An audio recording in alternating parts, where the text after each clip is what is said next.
que va el avión, pues, ¿cierto? Sí, más o menos es algo, pues una velocidad que se calcula pues con respecto al sonido.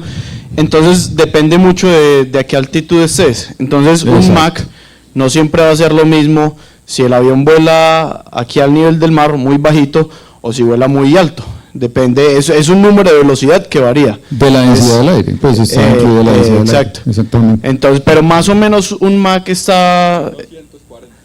240, 1240, más o menos 1240 kilómetros por hora. Eso es que el carro más rápido llega a ¿cuánto? Por ahí 300, pues esos, 400. por ejemplo, esos que hacen en el desierto de Mojave aguantan como, uno se tiró como 800 kilómetros, 900, pero no ha alcanzado todavía más. Ahí sale un carro, la semana pasada que 500, le van a meter 500 kilómetros por hora, y es una tecnología súper brutal, y ya no llegan ni a la mitad. Según Google, la promedio es 1234 kilómetros por hora, sí, pero varía mucho. Entonces, si ustedes hacen la comparación, vamos a hacerlo planamente, pues la cantidad de veces esa velocidad es ese número de Mach. Entonces, si estamos hablando de casi 6, imagínense, el hombre iba a 7.000 y pico, 7.500 kilómetros por hora en ese momento del vuelo. Entonces, básicamente esta foto, para continuar, es la conmemoración de que hace 60 años se hizo el primer vuelo de ese avión propulsado, ¿cierto? Que ya fue que lo soltaron y bueno, arranque hermano, como decir, prenda la mecha y hasta que le dure el combustible y haga la prueba.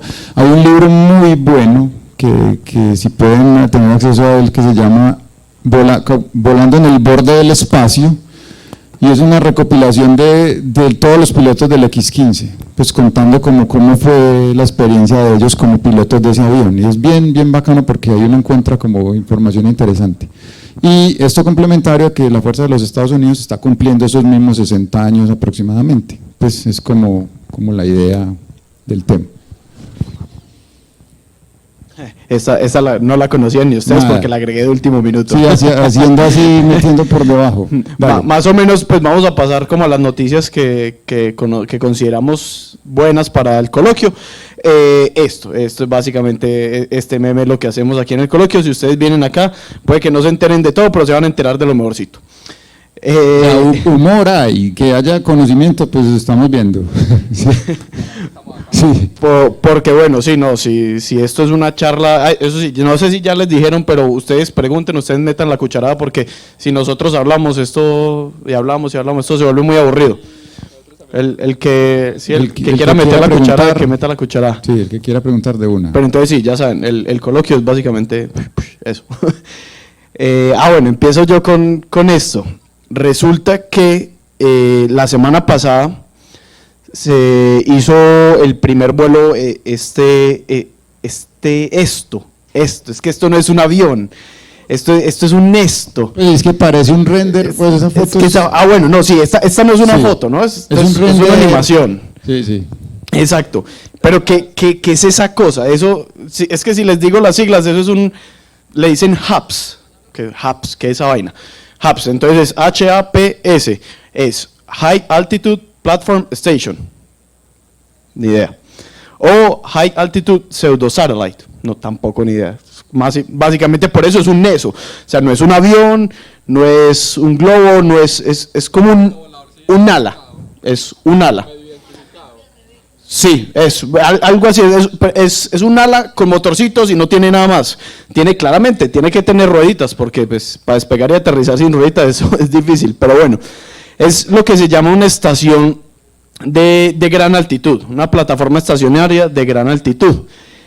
Y esta es la más grande que se ha construido, no es la primera, pero es la más grande que se ha construido. Hizo su primer vuelo la semana pasada. Pero si yo les digo, dale Luismi, si yo les digo la más grande, bueno, ahí se ve entonces, como les digo, es básicamente, ustedes cogen el ala de un avión, le quitan el fuselaje, pues la parte de la mitad, le quitan los dos motores y le ponen más bien 10 chiquitos y le ponen unas rueditas así de pequeñas y obtienen esto, digámosle esto, ¿no? Eso, un ala que vuela. Básicamente es el más grande que se ha construido. Con respecto a sus antecesores, como les dije, no es el primero. Este se llama Hawk 30, pero antes del Hawk 30, y esto no es una idea nueva, esto no es un concepto que no, esto es de esta década, es lo más nuevo que hay. No, esto viene desde los 90s.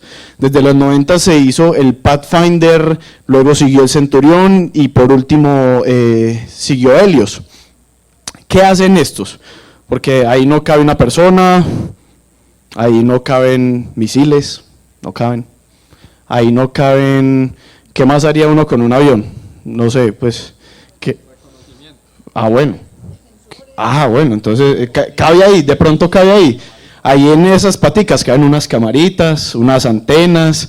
Entonces, ¿para qué se usan estos? ¿Para qué se pensaron al principio que fue el primerito? Se pensaron para hacer reconocimiento y comunicaciones desde gran altitud. Entonces, ¿por qué desde gran altitud? Resulta que normalmente nosotros las comunicaciones las dependemos o de torres en tierra o de satélites en el espacio, pero la diferencia es muy grande, ¿no? La diferencia es muy grande. Y no sé si a ustedes les han pasado que van a una zona rural donde no hay torres de celular, no hay comunicación y se quedan sin señal, porque la señal del celular de ustedes depende de una torre exclusivamente. No tenemos señal satelital en nuestros celulares, es señal de estas torres. Entonces, tenemos una ventaja con esto, y es que está en toda la mitad. Está entre los satélites, que dan señal satelital a equipos mucho más sofisticados, y las torres que dan señal celular a otro tipo de componentes.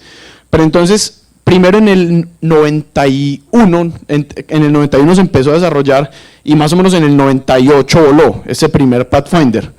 Ellos vuelan más o menos a una altitud de 20 kilómetros. Ya enseguida les muestro un poquito para que diferencien qué son 20 kilómetros acá.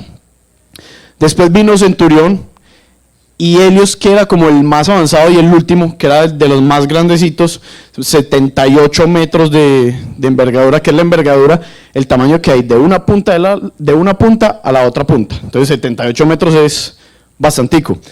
Pero ¿qué pasó con este último? Él cuando vuela, ven, él en tierra no es así de curvo, él en tierra es planito, completamente plano. Pero cuando vuela, las puntas se empiezan a alzar y se empieza a hacer lo que se llama un diedro, que es que se empieza a curvar el avión.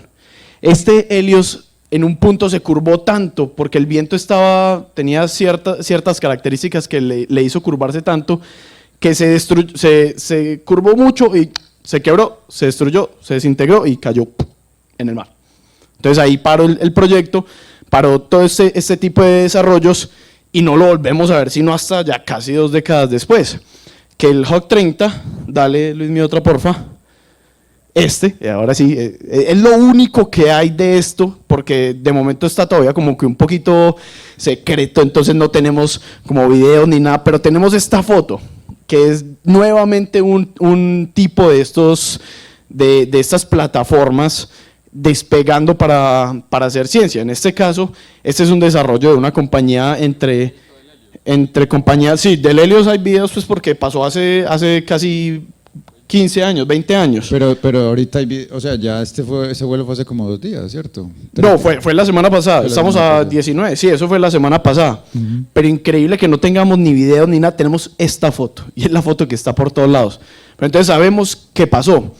¿Qué pasa con este tipo de objetos? Que ellos no pueden volar sobre Estados Unidos o sobre pues muchas partes del mundo si no tienen permisos muy especiales. Entonces en este momento ninguno de estos aeronaves tiene ese tipo de permisos, conseguirlo es muy difícil. A ellos se les dio este permiso y lo volaron cerca a una base de NASA en California. Listo, entonces, ¿pero qué tan grande es? Ahí sí es mucho más fácil de entender qué tan grande sí es. Se ve que es grande. Entonces, ustedes conocen las sombras de arriba, algunas de las sombras de arriba. La más clarita, la blanquita, es el White Knight. El White Knight, que es el que carga el spaceship, el de Virgin Galactic, ¿no? Ese mide más o menos perdón, ese es el Stratolaunch. Sí, estaba equivocado, sí. El Stratolaunch, que es un vehículo también para lanzar cohetes. Que están ahorita medio embalados porque después de la muerte de Paul Allen, que él fue el fundador de la empresa. Quedó ahí como, bueno, nosotros teníamos un plan de volar del avión y todo nuestro y ya están como sacando un poquito reculando ahí diciendo, bueno, no, de pronto vamos a desarrollar otros cohetes y traer otros proveedores porque o sea, está como muy nublado el tema en este momento, pero el avión es funcional. Pero sí, la idea del avión era que fuera el avión más grande del mundo en envergadura y que desde ese avión se pudieran lanzar cohetes. ¿Por qué lanzar cohetes desde un avión? No, pues eso no se ve casi. Pero resulta que es más o menos, la comparación es así. Si uno lanza un cohete desde aquí, desde la Tierra, que sea capaz de llegar hasta 20 kilómetros, o sea, que el motor solo le dé para llegar hasta 20 kilómetros, si uno coge ese mismo cohete, exactamente ese mismo cohete, y lo monta en un avión de estos y lo lleva a esos 20 kilómetros, ese cohete ya no va a avanzar otros 20 kilómetros a partir de ahí, sino que va a avanzar hasta los 100 kilómetros, o sea, esos son 80 kilómetros. Entonces la diferencia es porque lo principal que tiene que vencer un cohete aquí adentro es la atmósfera de la Tierra, todo ese aire que hay aquí metido, tiene que vencer eso. A partir de los 20 kilómetros eso pues disminuye mucho la densidad del aire, entonces por eso se usa, pero bueno, es parte de lo que es el Strato Launch. Pero ahí están otras sombras que son el Antonov 225, el Airbus A380 y el Boeing 747. Miren la envergadura del Hawk 30. Es del tamaño de un Antonov 225, que es el avión de carga más grande del mundo. El avión de carga más grande del mundo, eso es una cosa enorme. Pero ¿qué tan enorme es enorme? Entonces yo creo que más fácil pueden comparar aquí. Eso es enorme. Ese es el Antonov 225. Y esas son personitas. Que esa es la respuesta soviética al 747 que transportaba el shuttle, el transbordador, pero ellos ponían el Buran ahí. O sea, el avión se diseñó para cargar el transbordador espacial soviético principalmente. Y obviamente pues el transbordador no siguió el programa, pero el avión quedó.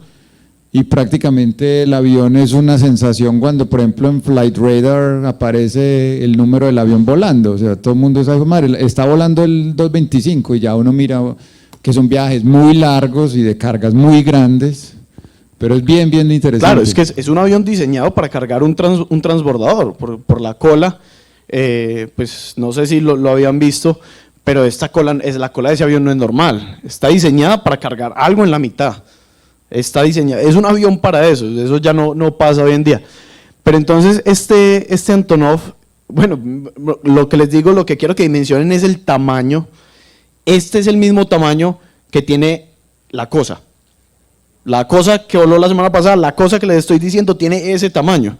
Y en realidad ya no tiene a lo largo, pues ya no tiene la misma distancia que tiene el Antonov, sino que este tiene más o menos 3 metros. Entonces yo coger una tabla de aquí hasta más o menos por acá, y nos fuimos, 80 metros, de aquí para allá, una cosa enorme. Entonces, ¿por qué hacerlo tan grande? ¿Qué fue la cosa de hacerlo tan grande? El que les mostré, el Pathfinder, medía más o menos 26 metros, pues es más normal. Después el Centurión, ese medía más o menos 60 y algo. El Helios ya lo subió la vara a 70, pero ¿por qué hacerlos cada vez más grandes? Entonces, estas plataformas se llaman plataformas estacionarias porque la idea es que su capacidad de volar les permita quedarse ahí a esa altura muchísimo tiempo. Ese es el mayor beneficio de este tipo de plataformas, quedarse mucho tiempo a estas alturas. Por ejemplo, el Helios, el último, la idea era que se mantuviera por lo menos 36 horas en el aire. Aquí estamos hablando de que el Hawk, la idea es mantenerlo por lo menos 5 o 6 meses en el aire. Eso es muchísimo tiempo volando. Es un salto grande entre el anterior y este. Claro, es un salto grande y por eso vimos que pasaron un par de décadas para poder dar este salto. Pero entonces, ¿por qué a esa altura y tanto tiempo? Entonces yo sé que lo que dice Jorge, que a ustedes les gustan mucho las curvas, pero no se entienden muy bien, ¿no es cierto? ¿Qué es esta curva? Esta curva es más o menos en cada época, en ciertas épocas del año, qué tan fuerte soplan los vientos. Es un promedio pues como de la Tierra, de qué tan fuerte soplan los vientos a ciertas altitudes, a ciertas alturas. Ahí donde ven la barrita blanca es donde vuela el Hawk 30, donde vuelan este tipo de plataformas. Y si ven, más o menos, son vientos de 10 metros por segundo, que es más o menos los vientos que tenemos aquí, en esta zona del planeta. En un día que esté venteando bastante, esos es más o menos los vientos que tenemos, pero hay otras zonas que tienen unos vientos más fuertes, y la franja más o menos donde vuelan los aviones son zonas con vientos demasiado fuertes. No sé si ustedes han visto de pronto un vuelo, por ejemplo, Madrid-Bogotá o Madrid-Medellín. Los gomosos que lo siguen a veces por estas aplicaciones de radar o que ven las rutas, ese vuelo a veces pues se viene por arriba del continente de Sudamérica y a veces va por abajo hasta Brasil y vuelve a subir. ¿Y eso por qué pasa? ¿Por qué se da eso? Porque muchas veces en la ruta se encuentran condiciones meteorológicas de fuertes vientos, tormentas, tornados, que en ese momento hay como 2 o 3 en esta zona. Es la época de huracanes. Exacto. Entonces tienen que evitarlos, porque ellos no pueden atravesarlos, no pueden volar por ahí. Un avión no aguanta. Pero no, estamos hablando de fenómenos muy fuertes, muy fuertes. Entonces ellos no pueden atravesar estas zonas. Y tampoco pueden subir más alto. Un avión no puede pasar los 15 a 17 kilómetros, un avión comercial. Es muy alto. Y las turbinas de estos aviones no están diseñadas para esto. Pero este tipo de plataformas tienen otro tipo de motores que los dejan subir hasta allá sin ningún problema. Y ahí se encuentran vientos muy calmos que los van a permitir volar a muy bajas velocidades, estamos hablando de 30 kilómetros por hora. Comparado con los 1700 del X-15, 7200. Sí. O sea, eso es una plataforma que va a volar a 30 kilómetros por hora, tranquila, a 20, 30 kilómetros de altura, donde va a permitirle cumplir la función que es estar, por eso les decía que parte del nombre es pseudosatélite. ¿Por qué pseudosatélite? Va a cumplir la función de estar estacionario sobre un punto sin llegar al espacio, ¿no es cierto? La cosa se llama Hawk 30. El tipo de cosa. Esta cosa se llama Hawk 30. El tipo de cosa se llama HAPS. ¿Qué puede ser? High Altitude Pseudosatellite, o sea, pseudosatélite de gran altitud, o High Altitude Platform Station, plataforma estacionaria de gran altitud. ¿No es cierto? Ese es el tipo de cosa, que hay muchos tipos de cosas, como el Helios, como el Centurión y como el Pathfinder. Porque inclusive por ahí Google hizo intentos, pero no con aviones, sino como con globos, de hacer algo parecido, ¿no? Esos son otros tipos de cosas que aplican. Ya que mencionaste eso, yo tenía una duda que me pasó esta semana. Estaba metido por Motion Flight Radar y vi un iconito de un globo. Primera vez que lo veía, entonces me llamó la atención. Fui hasta allá y el globo estaba oscilando entre la frontera de Ecuador y de Colombia. Y Perú también baja, y está baja. como ahí, sí. Y por la curiosidad, pues miré el código, lo busqué en Google y ahí me parecía que era un globo de Google que prestaba servicios de señal de internet, señal Wi-Fi, debe ser. Entonces mi pregunta era, ¿eso está funcionando y por qué se estaba moviendo en ese rango? Llegó inclusive al Chocó, llegó hasta Chocó colombiano. Es correcto, ese proyecto se llama Google Loon, para que lo busques, eso, bueno. Y no sé, hace un par de años creo, cayó uno aquí en Colombia. Sí, creo que pasó así. Y en las noticias salió, cayó un satélite.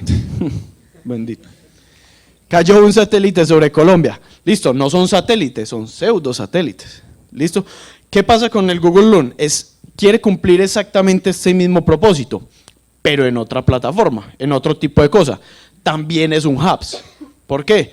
Porque va a estar estacionario, va a estar a cierta altitud, en cierta zona. Pero la diferencia es que depende mucho de los vientos. Estos globos no tienen ningún tipo de control.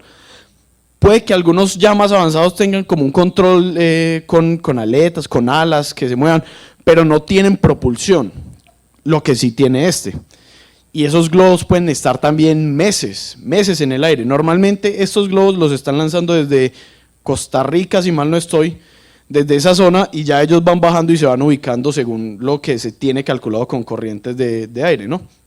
Pero es el mismo tipo de plataforma. ¿Y dónde están ubicadas esas plataformas? Pues como les decía, están en toda la mitad, bueno, no en toda la mitad, pero lo que podríamos llamar la mitad. Abajo está la troposfera, donde vuelan normalmente los aviones comerciales, donde tenemos aire para que funcionen bien sus motores. Y más arribita tenemos la estratosfera, donde van a funcionar estos hubs. Entonces ahí están los globos de Loon, ahí van a funcionar estas cosas. Y más arribita tenemos los satélites. Como les decía, uno de los beneficios muy grandes de que esto esté aquí es que va a ser como una integración de sistemas. Va a ser todo complementario, porque ya a estas alturas no podemos depender de una sola cosa. No podemos depender de una torre de celular, no podemos depender de un solo satélite y no podemos depender tampoco de un Hawk 30, de uno solo. Los tenemos que coger los tres e integrarlos. Entonces cuando estemos en la ciudad, pues tranquilamente usamos la señal de una torre de celular. Si salimos un poco más a una zona rural, pues usamos la señal de un Hawk 30, que también va a estar cubriendo una zona rural.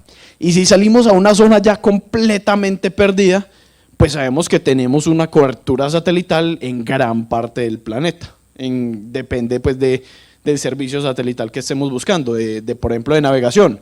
Las constelaciones GPS tienen cobertura en una gran parte del planeta. Entonces, dale Luismi, porfa, gracias. Es básicamente esto. Armonizar los sistemas, integrarlos y permitirnos tener a partir de varias plataformas una mejor cobertura en cuanto a señal celular, señal de internet, más o menos de este tipo. Más o menos el Hawk 30 lo que se espera es que cubra 200 kilómetros, de una circunferencia de 200 kilómetros con señal. O sea, poderle proveer señal de 200 kilómetros a un área de 200, a una zona de 200 kilómetros. Más o menos eso que es como lo dice la empresa que lo fabrica. Ellos dicen que con 40 de estos avioncitos le damos señal a todo Japón. A todo Japón con 40 de estos avioncitos. Y señal 5G, pues creo que es lo que están diciendo. Y señal 5G, exacto, que ellos ya están pensando en eso. Y hay una más adelante, no sé, alguien sabrá aquí de comunicaciones, pero algo hablaban de WiMAX, una cosa así. Sí. Prefiero no meterme allá, pero es como una cosa, una señal ya, una locura. O sea, 100 gigas por segundo, una cosa así loca.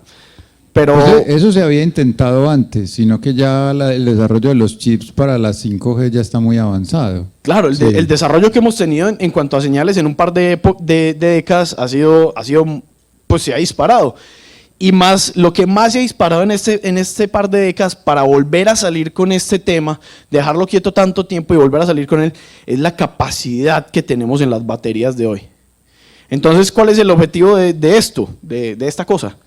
Volar en el día, volar mientras provee señal, volar una zona, cubrir una zona, y que la superficie, no sé si lo vieron, pero la superficie de arriba está cubierta por paneles solares.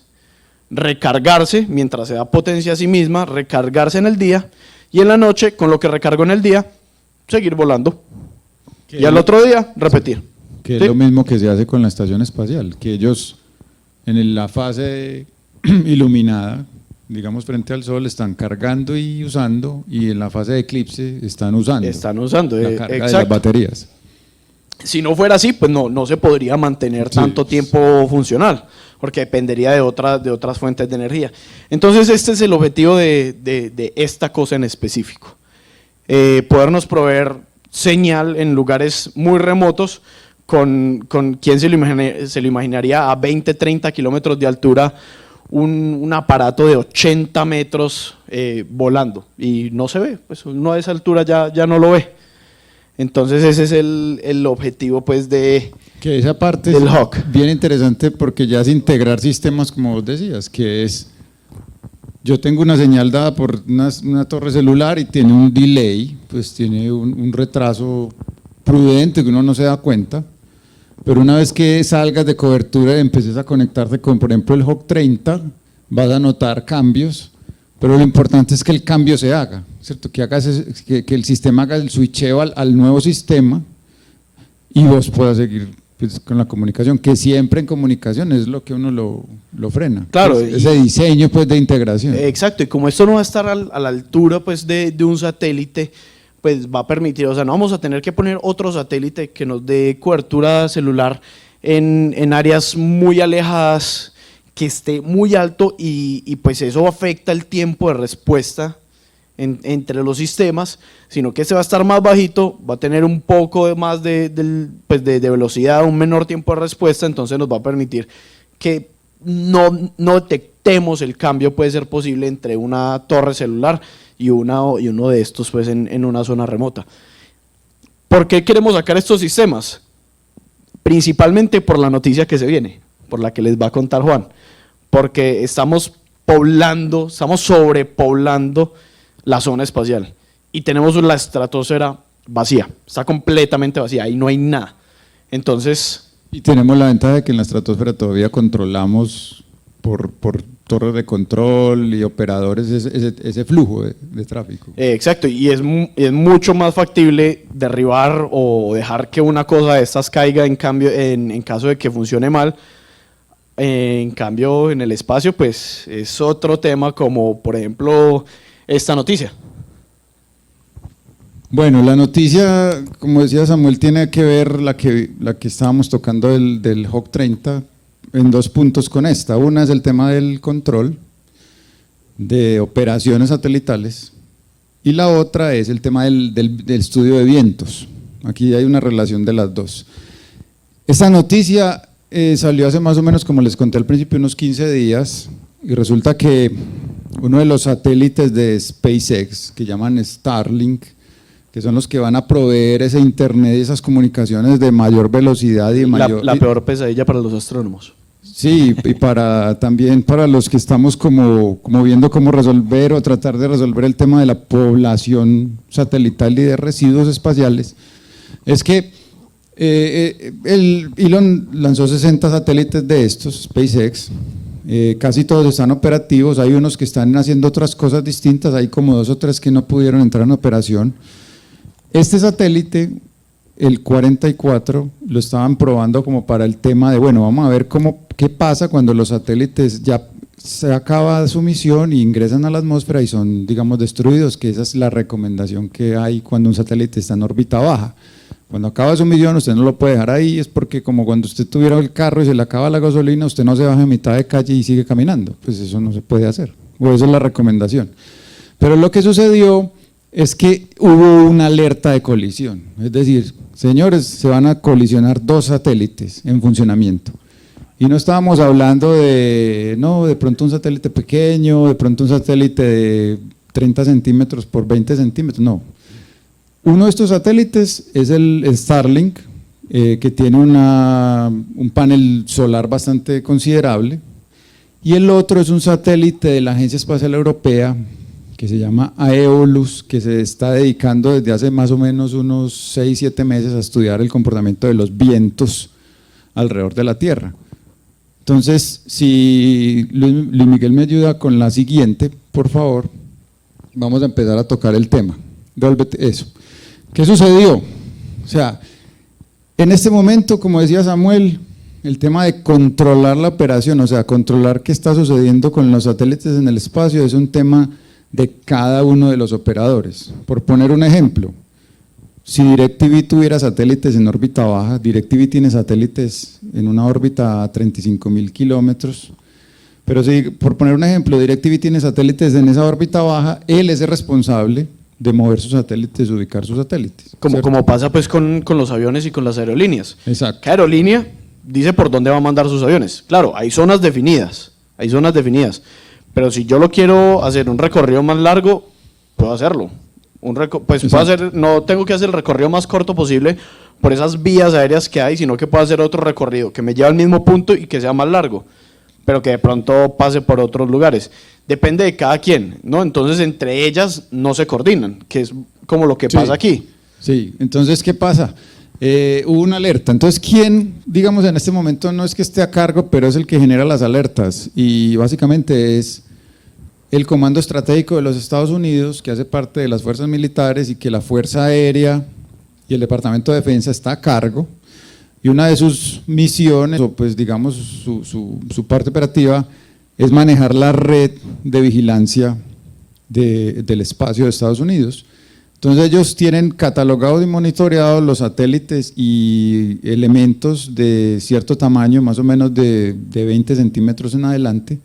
Ellos los tienen catalogados, entonces ellos saben en todo momento dónde están. Cuando uno de esos objetos tiene la posibilidad de colisionar con otro de ellos, ellos generan una alerta a los operadores si son satélites activos. Pues si hay un satélite que está malo y sigue en órbita, pues no pueden hacer nada. Pero si son satélites activos, se genera una alerta y esto es como cuando empezó el internet. O sea, la alerta es, ve, mira, te estoy llamando de aquí de la Fuerza Aérea y tu satélite tiene como una probabilidad de colisión alta con otro satélite. Entonces, para que estés pendiente. O mandan un correo. Así estamos, o sea, así se comunican en este momento para alertar a los operadores que está pasando.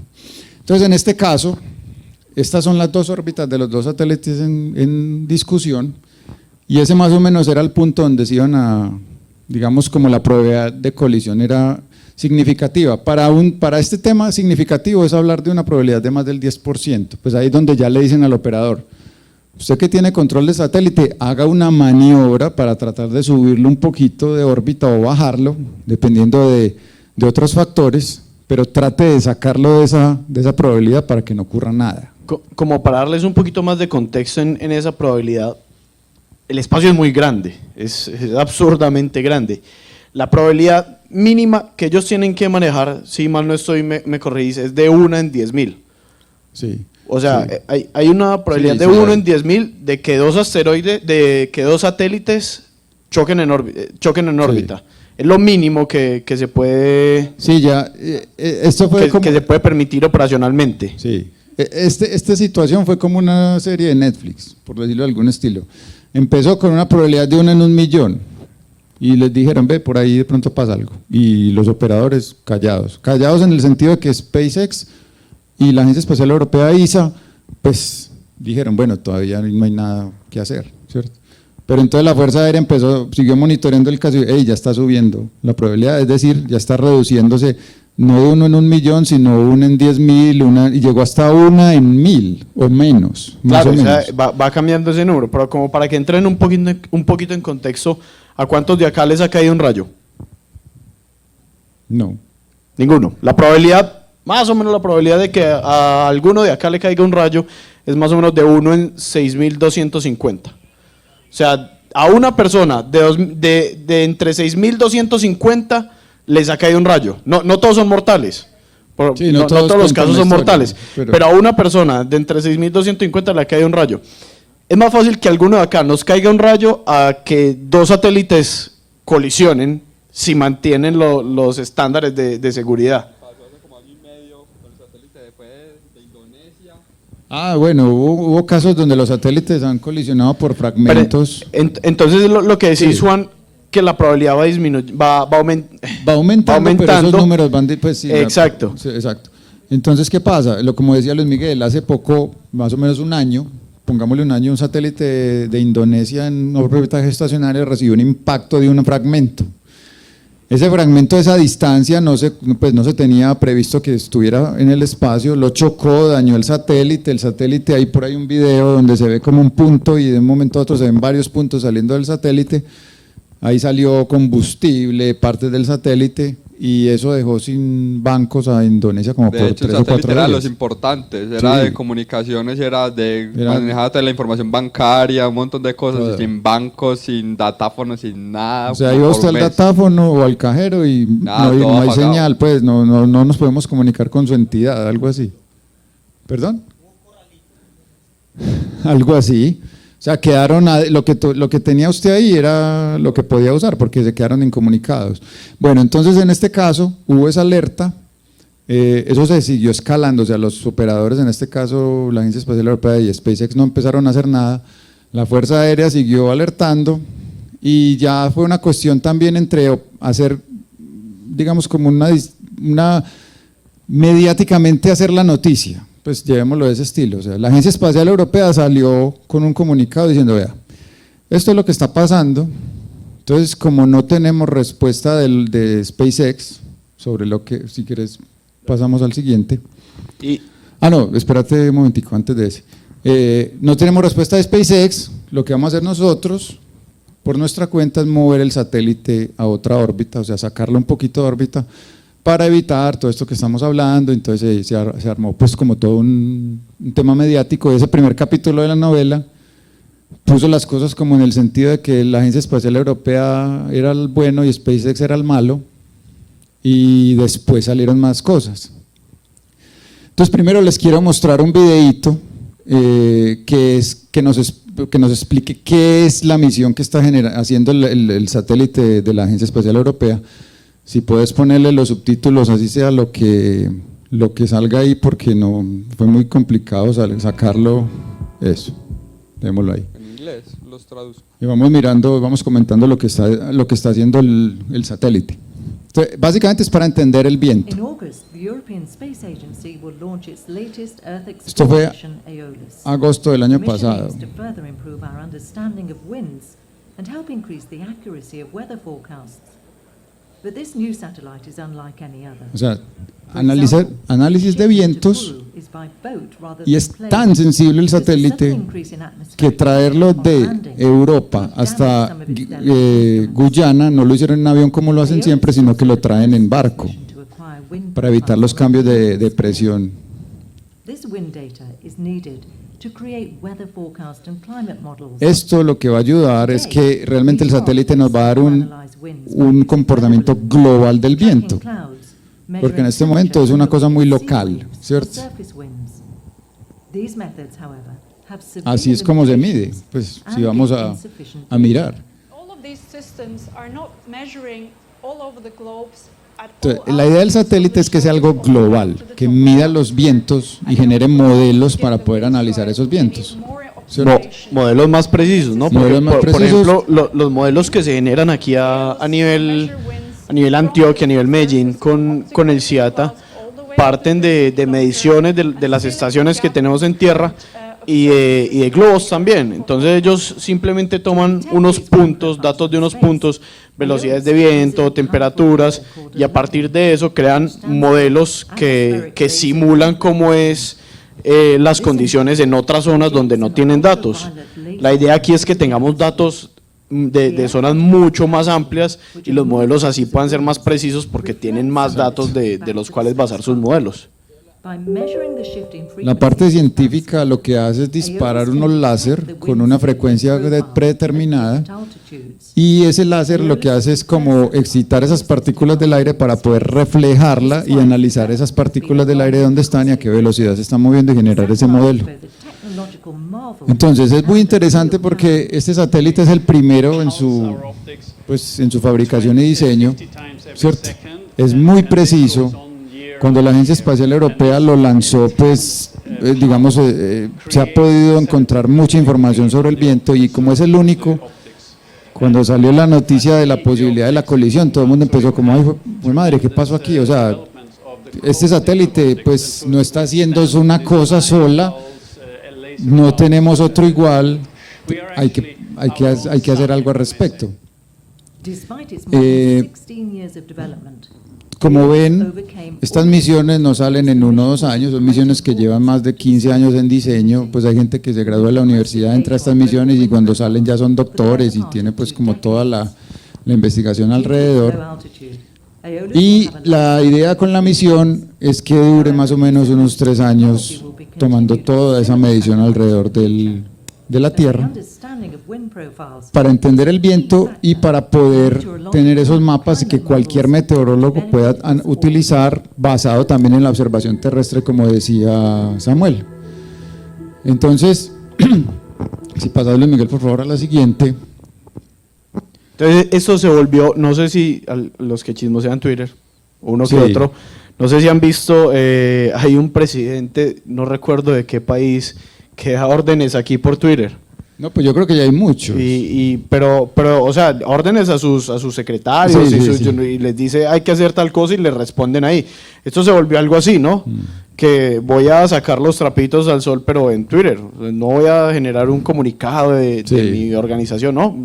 Metemos aquí en Twitter y eso se va a saber en todos lados. Eso es lo bonito de todas estas plataformas sociales, lo que se ha vuelto. Entonces lo que sucede en el resumen que vemos acá es lo siguiente: uno de los, digamos que este es un científico que hace como investigación espacial, es lo que empezó como, pues tengo una historia para contarles. Imagínense que me contaron que la Agencia Espacial Europea recibió la noticia de que SpaceX no quiso mover el satélite. Pues dijeron, no, nosotros no lo vamos a mover, ¿cierto? Pero cuando ya llegó a 1 en 1000 la probabilidad, que es lo que hablaba Samuel ahora, que la posibilidad aumentó casi 10 veces de lo que venía anteriormente. Entonces empezó el cruce de correos, pues uno dice, y sinceramente pues, y estando en este tema espacial, eso ya no puede ser así de lento, o sea, todavía enviando correos por una nave que está volando a casi 8 kilómetros por segundo, cuando esperas a que te respondan el correo, ¿cuántas órbitas pudo haber generado la nave después? O por una llamada. Lo que sucedió cuando SpaceX contestó, que fue lo que dijo, es, si me pueden ayudar por favor con la siguiente, SpaceX dijo, vea, lo que pasó es que ese satélite lo estamos probando para ver cómo va a bajar a la atmósfera, pero hermano, nos falló, pues esa prueba nos falló, no pudimos controlar o tener acceso al satélite, entonces pues menos mal no pasó nada, pero no pudimos hacer más, aprendimos mucho, muchas gracias, estamos coordinando todo con la Agencia Espacial Europea, todos somos amigos, no sé qué, pero pues ustedes se imaginarán tras bambalinas cómo fue ese enredo, porque pues ambos, esos no son como decir va a tirar un globo y si se me daña pues no pasa nada, o sea son elementos que valen millones de dólares, ¿cierto? Entonces lo que sucede a partir de esto es que ya pues es necesario una especie de, puede ser organización, puede ser gremio, puede ser entidad estatal, lo que sea, que se dedique a monitorear y a controlar ese tipo de cosas. Si me puedes ayudar por favor con la siguiente. Y es que de las cosas más peligrosas de esas colisiones en el espacio, es que no es como decía Juan, si a mí se me choca un dron, pues el dron Sí. se cae y ya, se cayó y no estorba en el aire.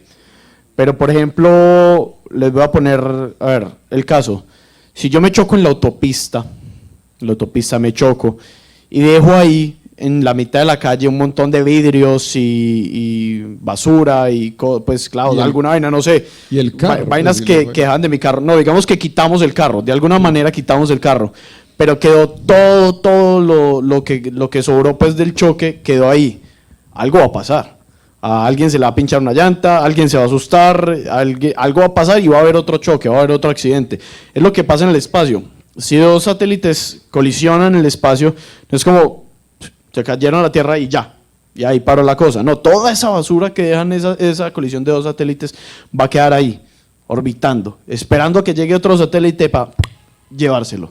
Y eso ha pasado, o sea, no es que estemos hablando de que no hayan habido colisiones, o sea, ya han habido varias. Una es la primera y gran colisión, digamos, producida por el hombre entre dos objetos, digamos, artificiales, fue que los chinos… Bueno, Estados Unidos y Rusia habían hecho pruebas antisatélite, que es lanzar un misil contra un satélite, chocarlo y mirar que efectivamente hicieron blanco, ¿cierto? Fue un tiro al blanco. Y China hizo una prueba similar, lanzó un misil desde tierra, destruyó un satélite propio para probar que eran capaces, generó más de 4.000 residuos, eso creció exponencialmente la población de residuos. India hace 4 meses hizo lo mismo, o sea, digamos la muestra de poder en este momento son las potencias que tienen acceso al espacio y lo muestran así.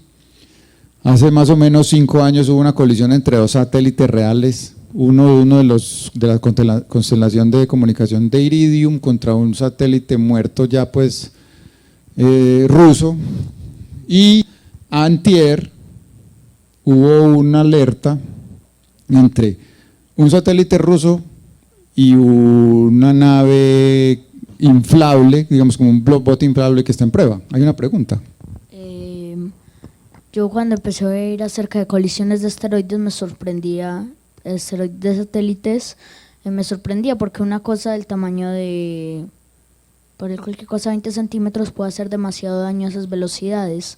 Entonces, si digamos que yo tengo un satélite del tamaño del telescopio espacial Kepler, ¿cuál sería más o menos esa velocidad para que algo que parece insignificante como este micrófono le pudiera hacer un daño importante? Pues mira, la órbita donde los satélites, donde hay más congestión de satélites, donde hay más satélites, es una órbita baja, que es donde está más o menos la Estación Espacial Internacional. Ahí hay muchas cosas flotando. Mira, Juan, el datico ahí está, más o menos. Sí. 7.8 kilómetros por segundo. Es más o menos una velocidad promedio. Eso es Entonces, muchísimo. En esa órbita, esas son las velocidades promedio de entre todos los objetos. O sea, no es uno esté volando a esa velocidad y los otros no. Todos están volando más o menos a esa velocidad, pues debido al tema de la órbita.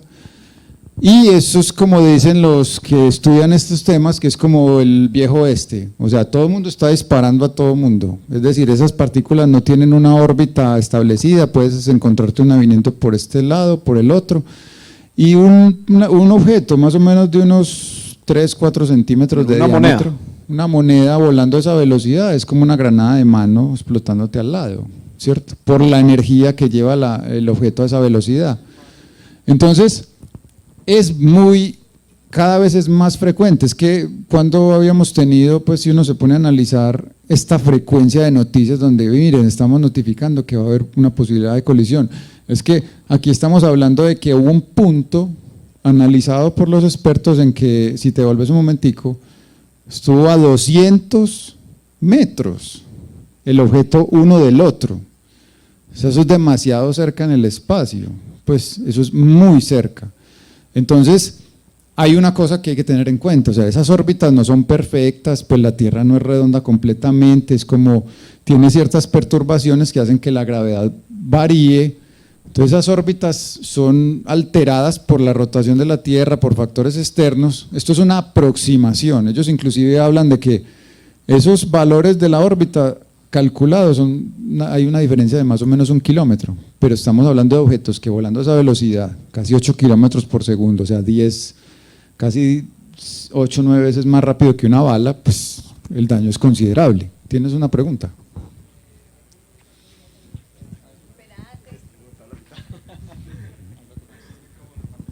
Sí, que hace unos cuantos meses en la Estación Espacial Internacional hubo un incidente de que un objeto como un tornillo había como perforado una cápsula ahí, ¿cierto? Entonces había como una duda en que si era un objeto del exterior o…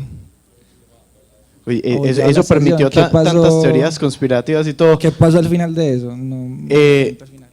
Eso no se sabe, eso fue en un módulo ruso. Sí. Eso no se sabe qué hizo la perforación. Pero parece que fue en la fabricación del módulo, es decir, ellos estaban fabricándolo, hicieron una perforación y como que el man que estaba manejando el taladro, como que se le fue el taladro, lo rompió Y ahí quedó. y dijo, ¿sabe qué? Tapemos esto. Y le echaron como una pega.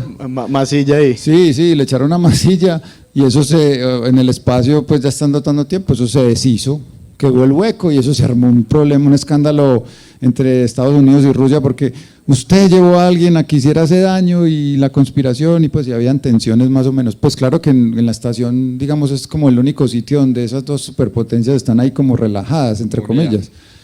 Pero empezaron a escalar ahí como un tema de usted fue, no, yo fui, mis astronautas no tienen que ver con los suyos, no, los suyos sí entraron por aquí, en fin.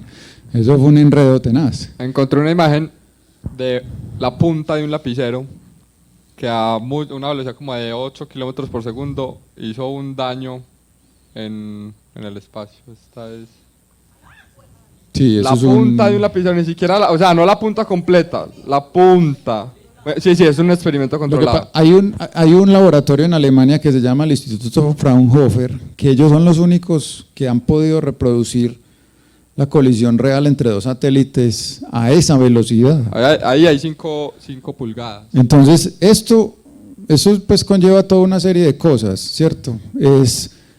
Bueno, entonces como eso está tan peligroso, yo voy a blindar mi satélite, le pongo pues Kevlar y le pongo aleaciones para poder protegerlo.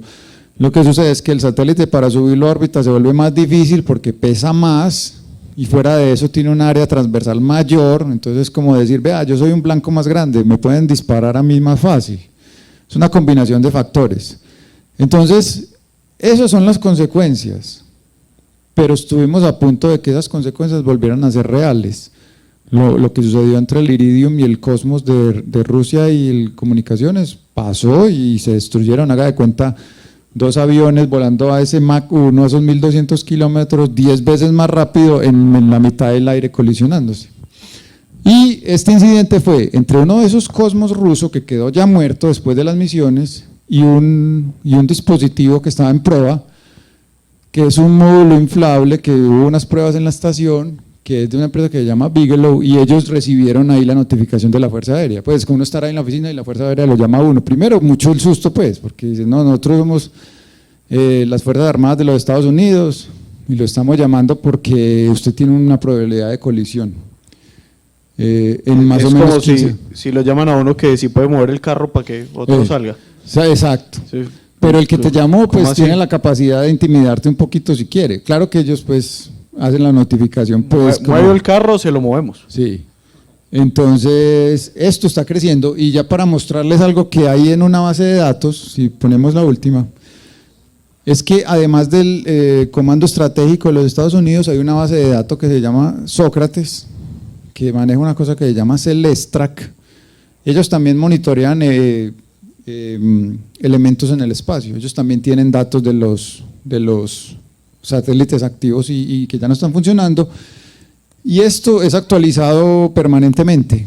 Esto lo leí yo esta mañana, y estas son las colisiones o los eventos de, eso se llama conjunción, es decir, cuando 2 elementos van a estar muy pegados, que van a ocurrir próximamente. Entonces, si estamos hablando, por ejemplo, lo que hablábamos de la probabilidad, aquí estamos hablando de 1, pero estamos hablando de que puede pasar en un rango mínimo de casi, por ejemplo, aquí 2 kilómetros, 1,5 kilómetros, pues, o sea…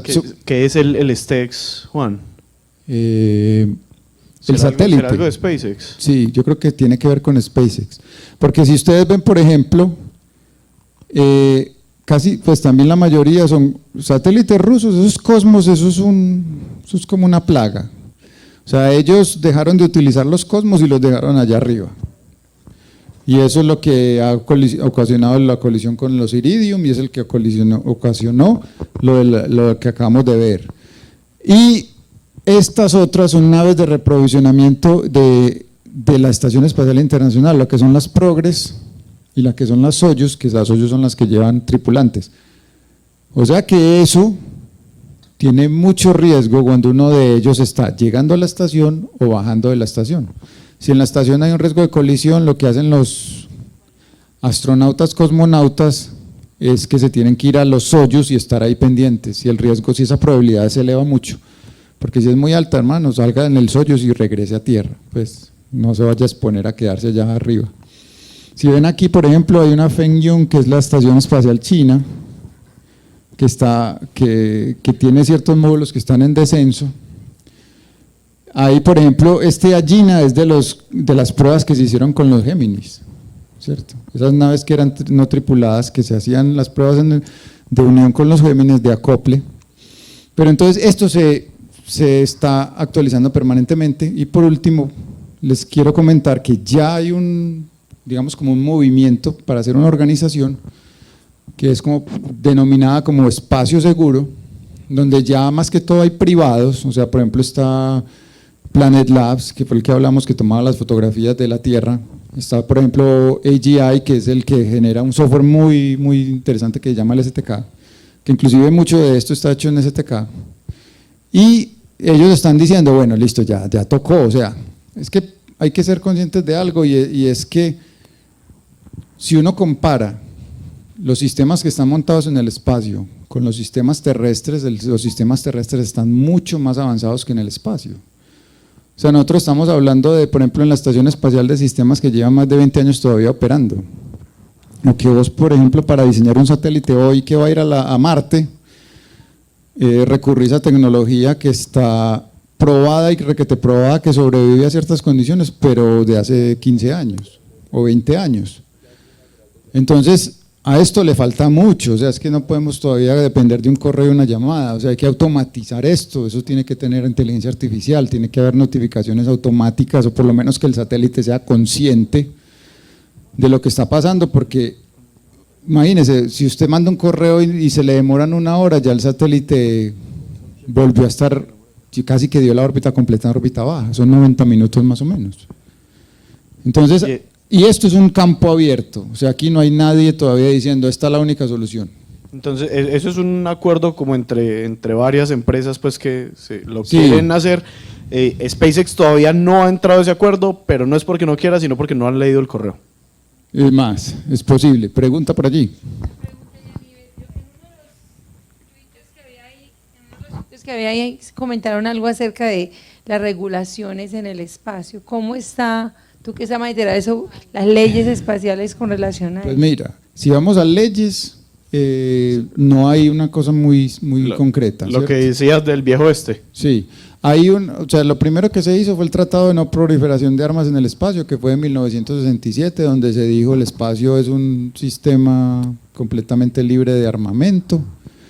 Pero de 1967 a hoy uno definir qué es armamento en el espacio es un tema complicado, pues porque un satélite puede estar tomando fotografías o tratando de hacer bloqueo de otros satélites y eso es hacer, digamos, una ofensa contra otro satélite. O sea, si un satélite toca a otro o daña a otro y son de diferentes países, eso se considera un acto de guerra, ¿cierto?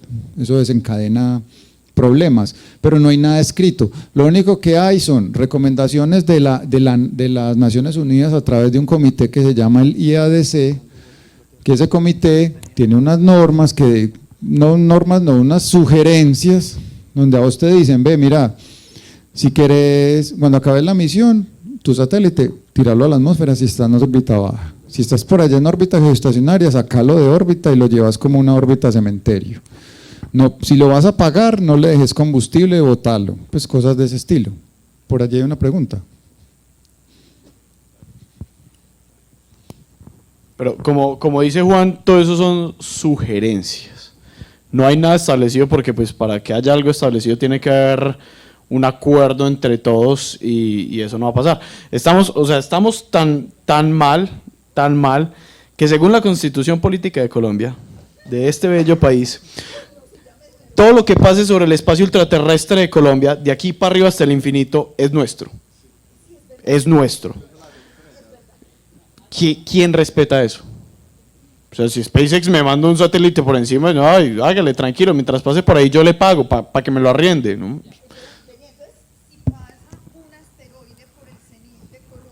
Es nuestro. Todo lo que pase según nuestra constitución política, es nuestro. Si somos capaces de detenerlo, ¿no? Claro, si somos capaces de mantenerlo acá sobre nuestro espacio. Bueno, estos satélites realmente viajan a una velocidad ínfima de 7,8 kilómetros por segundo, es decir, 28.000 kilómetros por hora. Bueno, casi nada. ¿Estas probabilidades de colisión fueron detectadas desde tierra o el satélite emite una señal de esa probabilidad? ¿Y con qué anticipación se hace esta determinación de la probabilidad? ¿Con 10 minutos, 15 minutos, 1 hora, un día? Ok. ¿O los satélites tienen algún sistema de alarma donde detecten que hay probabilidad de colisión y puedan automáticamente aumentar o disminuir su órbita? Es una muy buena pregunta. En este momento, digamos que la mayoría de satélites activos no tienen esa capacidad de autodetección, eso es casi todo controlado en tierra, ¿cierto?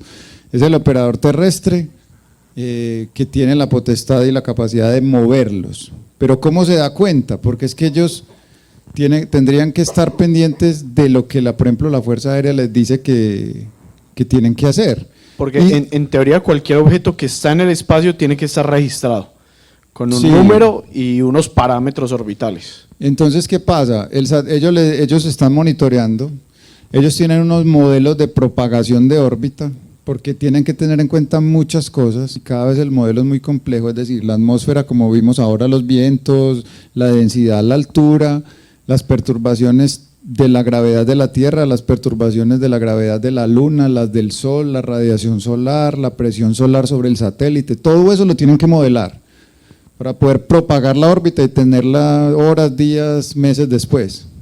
Y con eso generan hacen unos cruces de órbitas con los demás elementos y empiezan a analizar estas probabilidades y decir, esto es lo que pasa, pero como vimos, pues tenemos un margen de error de 1 kilómetro, pero tenemos algo con qué definirse. Ahora, SpaceX está tratando de hacer que sus satélites, por ejemplo, de la megaconstelación de Internet, sean autónomos en la toma de decisiones de dónde deben estar localizados y estar pendientes del tráfico alrededor. Pero eso no es como decir, yo veo el satélite, es que a 7 kilómetros por segundo usted le pegó, o sea, usted no lo ve, sino que ellos mismos tienen esa base de datos propagada para poder tomar las decisiones. Inclusive hay unos correos donde dicen, salió hace poquito, que SpaceX ya ha hecho como 30 maniobras evasivas desde esos satélites por cuenta propia, ¿cierto? Bueno, vamos a tocar… Pasaron sobre Medellín hace como 3 meses.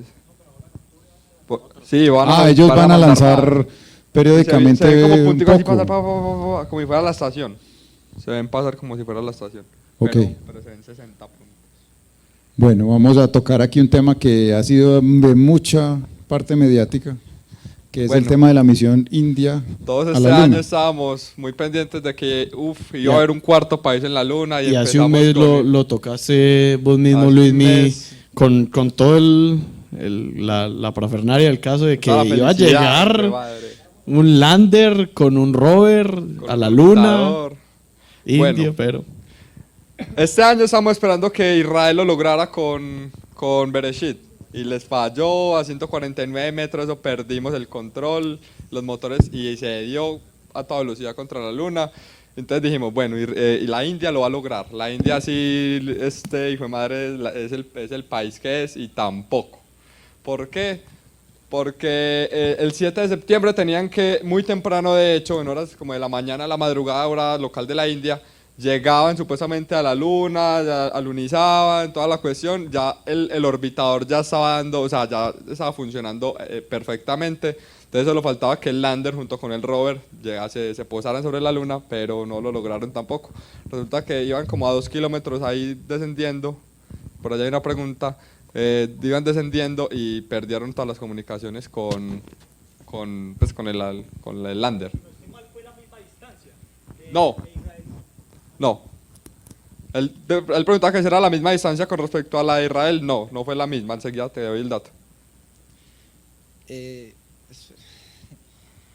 En el alunizaje que quería hacer Israel, creo, que no llegó y que se estrelló con la Luna, habían que como unos módulos con Tardígrados. trocitos de agua. Y eso lo mostraron como si fuera una cosa Miedosa. devastadora porque, pues sí, la contaminación biológica en la Luna se presentó, pero porque es como tan devastadora como esa basura biológica en la Luna. Bueno, Hay 2 equipos, Sí. ¿no? Porque todo lo podemos dividir en 2 equipos, ¿no? O en El más. equipo que quiere a Marte, el equipo que quiere a la Luna. Hay 2 equipos. El equipo que quiere descubrir si la vida puede originarse en otros lugares. Bacterias o cualquier tipo de vida puede originarse en otros lugares a partir de las condiciones de esos lugares. Ese es un equipo. NASA está en ese equipo. Quieren averiguar eso. Está el otro equipo, el equipo que quiere descubrir si la vida puede sostenerse en otros lugares. Yo estoy en ese equipo. No soy NASA, pero yo estoy en ese equipo. ¿Cuál es la diferencia? Entonces, NASA quiere saber si en una luna qué sé yo, una de las lunas de Júpiter, con todos sus océanos y sus mares, si ahí podemos enviar una sonda y detectar si ahí hay alguna bacteria o alguna cosa. ¿Qué tenemos que hacer para eso? Que la luna esté virgen, que nada la haya tocado, que nada de la Tierra, donde sabemos que hay vida, pudo haber llegado hasta allá, ¿no es cierto? ¿Qué pasa con esto de la luna? pues ya sabemos que puede haber tardígrados en la Luna. Que la próxima vez que vaya una sonda y descubra tardígrados en la Luna, va a salir alguien a decir, no, pero es que puede que no hayan surgido allá, o sea, puede que hayan llegado en la sonda de los de Israel. Entonces ya no sabemos si esa vida, si esos tardígrados se generaron en la Luna, pero pues ese es un equipo. Y estamos nosotros los que queremos poblar todo este sistema solar de vida, sea de donde sea, solo para saber si se puede sostener. Entonces, ¿por qué fue tanto el alboroto? Porque hace parte de las políticas de NASA, de que la limpieza de las naves tiene que ser tal de que no haya posibilidad de llevar organismos de la Tierra a otros lugares del sistema solar. Sabes que también hubo también mucha cosa mediática con la noticia, y es que parece que los tardígrados no fueron, o sea, fueron metidos así clandestinamente en la nave, o sea, ellos no fueron puestos, sí, fueron como, alguien los metió ahí, y después fue que se supo, bueno, la misión no fue exitosa, pero allá había esto que lo habíamos puesto, y eso fue también parte del boom mediático de la noticia. Digamos que esos tardígrados que están allá en la Luna, por razones de la vida, como son animales tan resistentes, logran empezar a reproducirse y a crecer entre, pues, así. Y va a otra sonda y detecta esa otra vida. O sea, contaría como extraterrestres esos hijos de los tardígrados originales que llegaron a la Luna.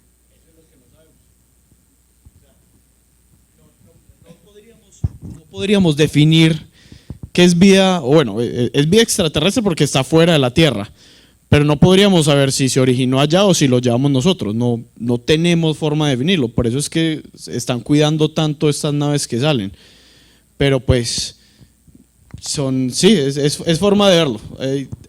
La vida por fuera de alguna forma va a llegar, creo yo. Yo había leído algo al respecto, no sé si le voy a quitar la palabra a Dara, y es que, no sé qué tan cierto sea, no soy un experto en tardígrados, es que los tardígrados van a estar allá, pero no van a vivir, sino hasta como que vayan y los descubran y los recojan y como que les pongan otras condiciones para, o sea, no van a morir, pero tampoco van a estar como viviendo allá reproduciéndose. Dara me va a complementar. Sí, precisamente estos tardígrados pues no los mandaron así pues en una silla así como esta, cinturón de seguridad y esas cosas, sino que los mandaron encapsulados en un bloque de acrílico. Entonces no hay una forma fácil de que ellos se liberen de ese bloque de acrílico y se esparzan pues por la superficie de la Luna. Pero de todas maneras la idea sigue siendo ir hasta allá, tratar de recoger ese acrílico y ver qué tanto afectó a los tardígrados la radiación, la temperatura, el vacío, todas esas condiciones que no son las que tienen acá. Por allá detrás, dale. Entonces, sí, no, esperemos que hagan la otra pregunta más bien, sí. Pero no, esa es la idea del coloquio. ¿Qué se puede decir entonces? Hace 60 años los norteamericanos llegaron a la Luna, fueron capaces de poner hombres, y 60 años después, con toda la tecnología, todavía fallan estas otras naciones, estos otros científicos. Y ¿qué pasa ahí? ¿Qué es lo que está pasando ahí? Esa es una pregunta que se hacen mucho las personas, pero es que primera cosa, la cantidad de plata tan impresionante que tuvo Apolo 11, o sea, fue abismal.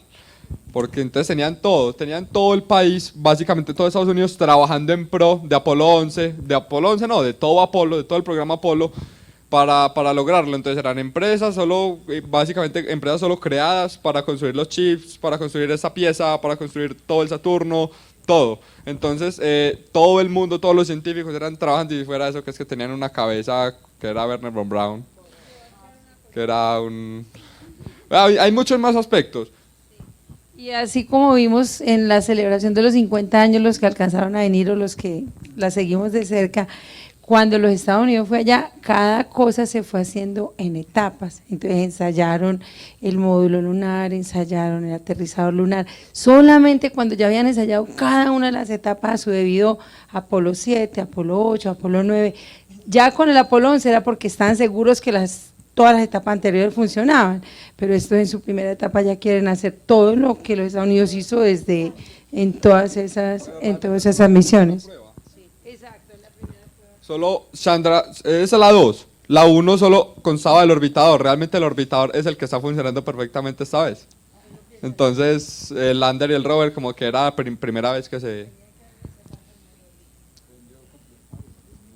Bueno, otra pregunta. Si no estoy mal, también enviaron como una misión a la luna china, donde envían con un microecosistema, una paquete que ya murió.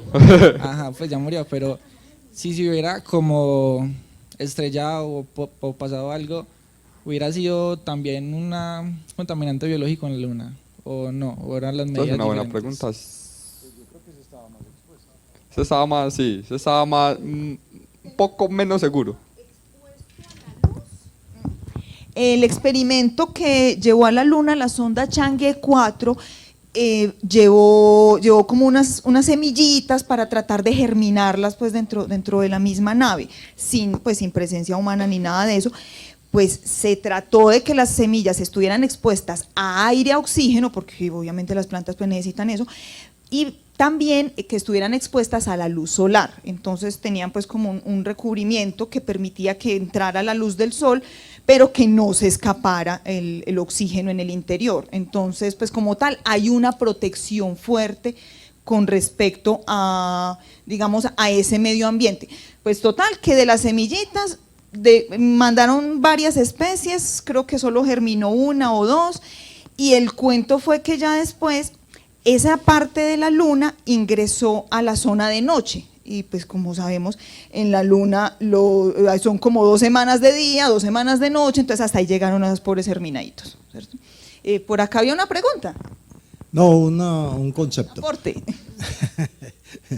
Recordemos que algo así como el 50% de la misión Apolo fue osadía, atrevimiento y suerte. Miremos que Neil Armstrong hasta el último momento de alunizar tuvo que hacerlo manualmente.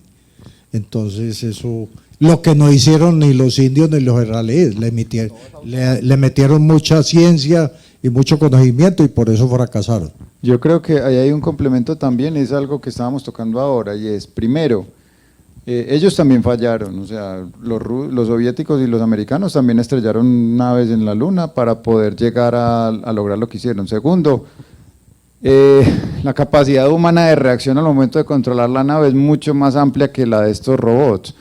Tercero, estos robots, sigo insistiendo, todavía son muy bruticos, o sea, porque, y es algo que tiene que cambiar en el segmento, o sea, no podemos estar en esta parte espacial todavía retrasados con los sistemas terrestres, o sea, uno tiene que haber más inteligencia, pues no puede ser todavía un poquito tan manual, entonces ahí hay una combinación de factores, pero efectivamente, pues hay prueba y error de todos, y el resumen de esto ahorita lo vamos a ver con un videíto que salió en la sala de misiones de la India, pues como la emoción del caso. Antes, para complementar un poquito lo que han... Uy, qué buenos aportes. Por ejemplo, para responderte, la israelí se chocó sobre 149 metros y la India 2.1 kilómetros. Más, mucho más. 2 kilómetros y 149 metros. Entonces, o sea, realmente hay con la India hay una idea, y es que al parecer sí alunizó. Eso es una idea como, no sé si medio conspirativa, si medio muy positiva. No se sabe, todavía no se sabe. La India dice que está intentando todo y que lo va a intentar durante 2 semanas. Yo creo que ya están terminando esas 2 semanas desde que dijeron eso. Hasta que llegue, como dice Ara, a la noche. Cuando ya llegue a la noche, es que realmente baila. El tiempo de vida del rover era 14 días. Entonces eso es lo que están intentando, hasta que era el tiempo de vida. Si no, pues si alunizó, pues nos daremos cuenta luego. Si no, la señal. Pero también han tenido ayuda de la NASA, o sea, el LRO, que es el orbitador. Eso es lo que ellos sacaron unas imágenes de infrarrojas donde decían aquí está. Sí. Pero el LRO no ha podido. Pero no lo han encontrado. No ahora, ha hay que podido tener en encontrarlo. cuenta. Es el rover, el de la mitad bajando. Hay que tener en cuenta, o sea, la misión no es que haya sido tampoco cero exitosa, o sea, el orbitador está haciendo la misión científica, el orbitador sí va a estar más de un año al menos haciendo la misión científica, pero bueno, vamos a...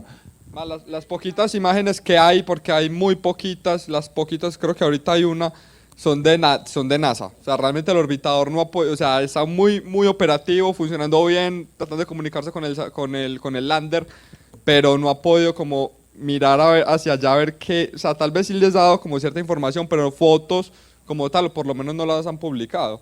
Imagino que están esperando. Era la trayectoria óptima, ese era el perfil de descenso como lo que se esperaban. Entonces podemos ver en el lado izquierdo la altitud en kilómetros y el downrange es como la distancia horizontal que había recorrido, o sea, arma la figura perfecta. Realmente ese era el recorrido que Chandrayaan debía tener. Pero aquí no, creo que no lo puse porque se me perdió justo en el momento que le iba a pegar. A lo último está el desvío. Hay una imagen con el desvío, ahí a lo último que se va más hacia adelante y es un movimiento más errático. La velocidad no se sabe, pues no se sabe si lo hizo bien, si el golpe fue entonces duro, todavía no hay como unos resultados. Me imagino que el LRO va a seguir y me imagino que con el orbitador van a seguir también desde la India intentando ver qué, pero han tenido eso como muy hermético, sacan muchos comunicados, todos los días casi que hay un comunicado larguísimo, pero no dicen nada. O sea, sí o sí se va a encontrar. Sí, eso lo no hay posibilidad de que el perdido no está. No está como el de Malasia. Saben dónde está, pero no saben cómo está. Él está.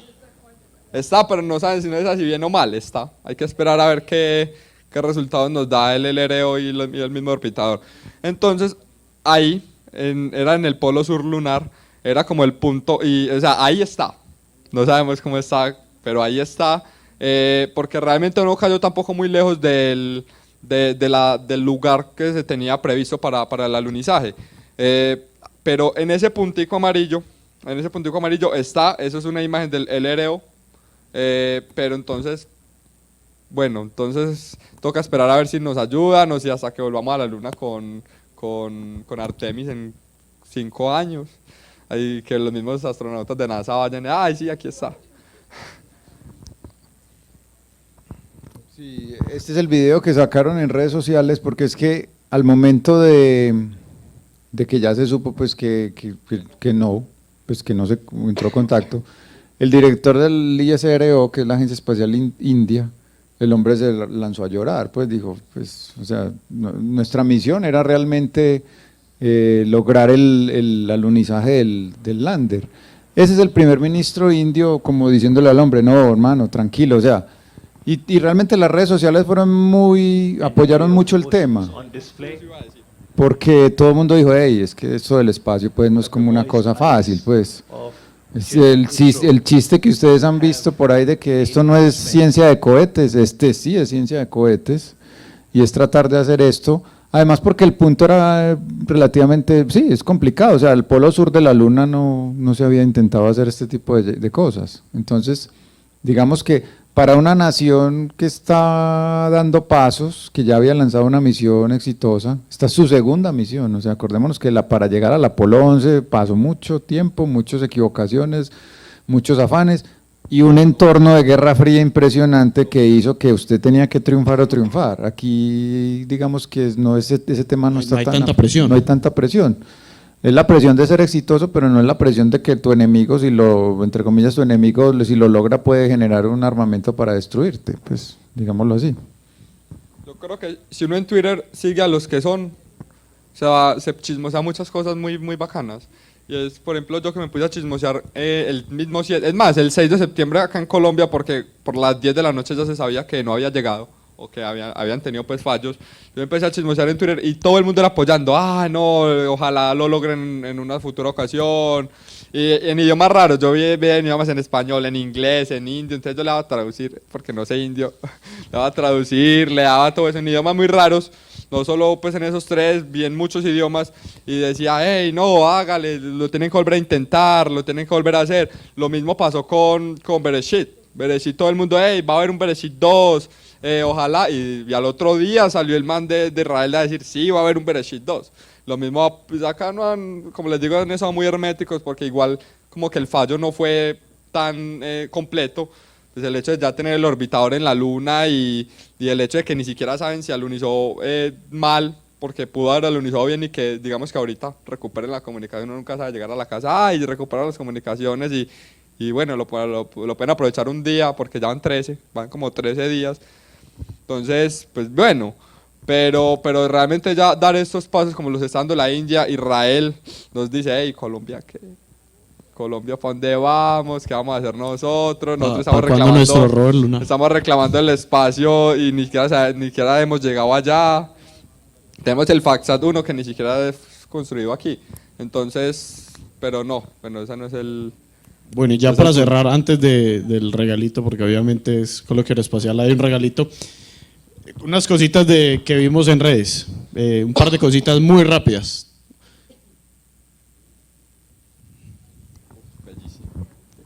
Este es un video de la prueba de la cápsula tripulada de SpaceX, porque están probando todos los cohetes Draco de la nave, que son esos que ven encendidos. Como la nave no es como las Soyuz que aterrizan, pues digamos, solamente entre el cohete pues y la nave llegando a tierra, sino que esta nave tiene los Draco para poder aterrizar. Entonces estas pruebas son exhaustivas y esa es digamos como la fase ya definitiva para poder efectivamente llevar humanos a la estación espacial a través de estas naves. Recordemos que esta competencia entre SpaceX y Boeing ambos tienen los contratos para llevar tripulantes a la estación, pero en este momento se está convirtiendo como, bueno, ¿quién va a llegar primero? Porque SpaceX tuvo una falla, hubo una explosión en la última nave que fue a la estación sin tripulación y volvió, y Boeing ya está, digamos, en unas fases interesantes para poder lanzarla, ¿cierto? Entonces estos videos de SpaceX van a ser más y cada vez más frecuentes en sus redes sociales, mostrando las capacidades de la nave. Por redes sociales estamos hablando exclusivamente de Twitter, de ahí no salimos. Sí. Esta es muy bonita, este es el Spaceship, lo que les decía Helios, el de los predecesores del Hawk 30, rompió el récord de altitud la cosa volante que más alto ha volado, alrededor de los 20 kilómetros, de los 29 kilómetros, lo sostuvo como por 3 años, después vino el Spaceship One y lo batió completamente, ¿no es cierto? Porque esta es la cosa que ha volado más alto, pues hecha por el hombre. Este es el 2, el 2, no, este es el, bueno, es como la versión, el upgrade que sigue. Esta es otra versión que sigue y está en construcción por parte de Virgin Galactic. Entonces, pues es una imagen muy bonita. Y esta cosita que esto pasó hace un año, pero apenas Tesla lo publicó en sus redes. ¿Cómo les está yendo a ustedes en el día? Que se acuerden no, esa es una imagen. Que se acuerden que nosotros rompimos un récord con el Tesla X. Y ese récord que rompimos es este. Con el Tesla X lo que hicimos fue coger un 787 de Qantas. 787 es el avión, por ejemplo, de Avianca que vuela a Medellín-Madrid, más o menos 250 y tantos pasajeros, y lo arrastramos, ¿no es cierto? Con un carro de 5 pasajeros lo amarramos a un avión y arrastramos ese avión de 250 pasajeros. Rompimos ese récord, entonces salió Tesla a decir eso. Pero como todo requiere una práctica, pues antes hicieron un intento y este fue el primer intento para jalar ese 787. Todo salió bien, ¿no? Todo salió muy bien. Y eso, pues, momento. Entonces se viene regalar algo y ustedes van a sacar alguna pregunta si me hacen el favor. Nosotros. El que llegó de último hace la pregunta. Ah, no, pero yo hice las 2 últimas. Ah, bueno. Yo tengo una, pero bueno, pero que no sí, estaba. Sí, listo. No estaba cuando la dijeron, pero sé que la dijeron, me consta. ¿Cuál es la velocidad máxima del X-15? Alcen la mano, por favor. No, ya no fue, ya. No, ya, muy tarde, muy tarde. Otra pregunta. A la respuesta, como 7.000, no. 7.200 kilómetros por hora. Eso, faltó el 200 kilómetros por hora. Sin unidades no hay nada. ¿7.000 qué? ¿Pero 7.000 qué? Nada. ¿7.000 qué? 7.000 qué, sí, 7.000 qué? metros, 7.000 Estamos hablando de kilómetros, unidades 7.000. físicas. Sin unidades no hay nada. Bueno, el rango del X-15. El rango, o sea, El la rango de vuelo, distancia que el rango puede- de vuelo del X-15. El rango de vuelo. El primero que alzó la mano y lo vi eres Simón, ¿no? Fue Simón, me consta. No sé, era como 412 kilómetros o algo por el estilo. Vamos a ver si se acercan un poquito más.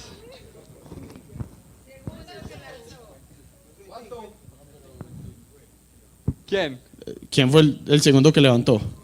Ah, no, Luismi, no. Pero muy difícil. Sí. ¿Cuál? ¿Cuánto? 450 kilómetros. 450 kilómetros. ¿Kilómetros qué? Ah, kilómetros. Sí, esa es. ¿Cuál es el dato? 450 bueno, kilómetros. Que incluso dije que se podía ir y volver a Bogotá en ese avioncito nomás. Se lo ganó. Bueno, el regalito, pero igual como Simón se acercó bastante y fue el primero porque la tenía muy clara, también se lleva uno. Son unos stickers cuando cualquier empresa, en este caso Avianca, recibe un avión nuevo, que estamos recibiendo unos A320 NEO, despacio, pero lo estamos haciendo, a todas las empresas les dan este stickercito. Entonces, por ejemplo, Viva tiene uno con uno rosado, con los otros normalitos amarillitos. Este es del A320 NEO de Avianca. Muchas gracias a todos. ¿Una pregunta? No, yo me voy a despedir. Ustedes. Contexto un poco de lo que se ha hablado acá. ¿Qué piensan ustedes del próximo Oumuamua que conmocionó tanto el mundo de la astronomía? Que según versiones preliminares, alrededor del 10 de diciembre va a pasar por la Tierra. ¿Quiere una respuesta normal o una respuesta Ortodoxa, a lo no que queremos? ortodoxa, no hay problema. Por ejemplo, yo quisiera, creo que como muchas personas, que fuera algo extraterrestre, algo con extraterrestres ahí adentro. Pero aterrizadamente, no, es una piedrita más. Es cometa. Se determinó pues que tiene cabellera, tiene coma, tiene cola, es cometa, ¿cierto? Pues lo bueno es que viene como de pronto un poquito más avisado que Oumuamua. Y viene pues como desde una dirección perpendicular al sistema solar, entonces tuvimos más tiempo de estudiarlo, pero igual ya va de salida. Pero también sí la pregunta es importante porque nosotros tenemos que estar preparados, no solamente para monitorear ese tipo de objetos ingresando y pasan, sino que hay que lanzar algo, o sea, hay que mandarle algo y que esté haciendo un encuentro con el objeto y que estemos listos, ¿ves? Es que ya van dos. Hace un mes y medio más o menos, un asteroide fue, algo así. O sea, estamos todos en medio del shock de que el 3 de octubre viene algo. El 3 de octubre va a pasar por fuera de la órbita lunar, o sea, nos va a pasar lejísimos. Pasó hace un mes y medio, o sea, los satélites más altos que hay están a 35, 40 mil kilómetros de altura. Y ese pasó al doble de los kilómetros o sea, pasó como a 70, 80 mil kilómetros de altura. O sea, eso es muy poquito, astronómicamente hablando, eso es nada. Porque un poquito más y nos lleva por delante y chao satélites y chao todo y estaremos llevados en ese momento, por poquito. Nos tiraron a dar. Simón, va a hacer otra pregunta. Hablando de basura espacial, SpaceX, Tesla y todo eso.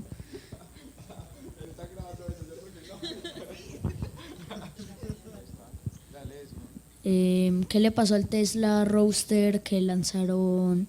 No sé si fue a principios de año. Ahí está orbitando. Él va a seguir orbitando la Tierra, el Sol. ¿Está orbitando el Sol o la Tierra? Está orbitando el Sol. Él va a seguir orbitando el Sol hasta que Sí, hasta que caigan en algún lado, muy posiblemente el Sol, pero pues lo que decía Juan ahorita, sabemos más o menos a un futuro cercano dónde va a estar, vamos a saber dónde va a estar a 2, 3 meses, puede que también un par de años, pero en décadas no sabemos cómo van a cambiar su órbita y si puede que caiga de una al Sol o que entre en la trayectoria de otro planeta, no sabemos. Él va a estar orbitando. Lo que le decía Luismi ahorita, creo que fue a principio de este año, detectaron, eso lo hacen los astrónomos, radioastrónomos, detectaron un objeto nuevo orbitando la Tierra. Uy, ¿qué es eso? Un objeto nuevo, un asteroide, ¿qué es eso? Lo observaron bien, era una etapa de los Apolo que estaba perdida. O sea, los Apolo estaban yendo, descartan esa etapa, eso se perdía y chao. Pero se detectó que hay una etapa del Apolo orbitando la Tierra. Eso va a seguir orbitando. Basura. En la tabla que Juan nos mostró con un montón de datos, ahí estaba la segunda etapa de Gemini 8 de la Gina, en la que Neil Armstrong volvió a dar vueltas. Fíjense, Pues, es basura, o sea, eso, claro, está la discusión ya de lanzarlo, pero también por qué lo lanzo y hago todo el show y lo dejo tirado y así sucesivamente. Entonces sí va a seguir flotando, pero es basura, pues no está haciendo nada en este momento, sino estar bonito. Ahora sí me despido. Bueno, sí. Muchas gracias. Nos vemos dentro de un mes, pero... Avisos parroquiales. Bueno, los que quieran enterarse pues como de nuestros próximos eventos para la próxima semana, el martes tendremos un Ciencia en Bicicleta Planetario. Pues lo organizamos desde acá de Planetario, pero por cuestiones de espacio y de capacidad va a ser en Explora. Este Ciencia en Bicicleta va a ser con el profesor Pablo Cuartas de la Universidad de Antioquia, doctorado en astronomía, un señor pues supremamente teso. Martes, 6:30 de la noche, tarde, noche, como le quieran decir, va a hablar acerca de los mecanismos, las normas, las ideas, las historias que utilizamos para ponerle nombre a los objetos del cielo, en particular a los planetas. Entonces vamos a ver pues como ese recorrido de cómo le pusimos nombre a nuestros planetas, cómo le pusimos nombre a asteroides, a satélites, cómo le estamos poniendo nombre a exoplanetas, a los planetas que están en otras estrellas, que ya llevamos descubiertos oficialmente más de 4.000. Pues uno de esos planetas, uno de esos exoplanetas es de nosotros. No nos pasa por el cenit, no nos pasa por encima, pero la Unión Astronómica Internacional nos asignó un sistema estelar que queda en el hemisferio sur, en la constelación horrenda de la máquina neumática, y pues hagan de cuenta la constelación de la silla que se baja sola. Este es un sistema de una estrella anaranjada, una enana naranja, que tiene un gigante gaseoso alrededor en la zona de habitabilidad. Pues precisamente el martes, durante la charla en la Ciencia en Bicicleta del profesor Pablo Cuartas, nos van a contar cuál fue la decisión que tomó el comité colombiano asignado, que recogió todas las propuestas que mandó el público, que mandaron comunidades, que mandaron asociaciones, grupos de astronomía, colegios, preescolares, universidades, lo que sea. Todas esas propuestas las recogieron, las analizaron y el martes nos van a contar cómo se llama esa estrella y cómo se llama ese planeta. El jueves tendremos otro Ciencia en Bicicleta, ese Ciencia en Bicicleta sí es de Explora, muy interesante, en el que vamos a analizar toda esta situación que está ocurriendo en este momento en la selva amazónica y cómo estamos perdiendo una cantidad de biodiversidad muy, muy, muy importante. El sábado de la próxima semana, o sea, de mañana en 8, vamos a estrenar un programa estelar, una cosa que no se ha hecho en ningún otro planetario del mundo. Y es que vamos a tener un espectáculo en vivo de monólogos astronómicos. Entonces, los divulgadores de acá del planetario llevan meses preparando un espectáculo bellísimo, en el que nos van a contar en forma de monólogo científico diferentes historias del universo. Entonces, están bienvenidos, pueden venir a los Ciencias en Bicicleta, pueden venir el sábado que viene a este evento tan hermoso que va a estar. Ese va a ser a las 7 de la noche. Vamos a tener observación por las terrazas, cervecita, conversación, va a estar muy, muy, muy entretenido, muy divertido. Los esperamos acá. Y ahora sí los dejamos ir para la casa. Pues. Hasta luego, que les vaya muy, muy bien.